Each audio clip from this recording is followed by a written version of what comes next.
వల్లే ఈ రాష్ట్రపు సంక్షేమం సత్యం నిత్యం సఫలం.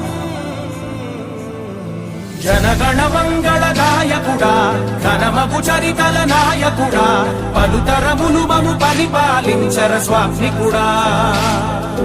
నవయుగ మేధో సైనికుడా, సమయము తెలియని సేవకుడా, యువన వ్యాంధ్రకు ప్రగతిని చూపర సాధకుడా, వైతాళికుడా.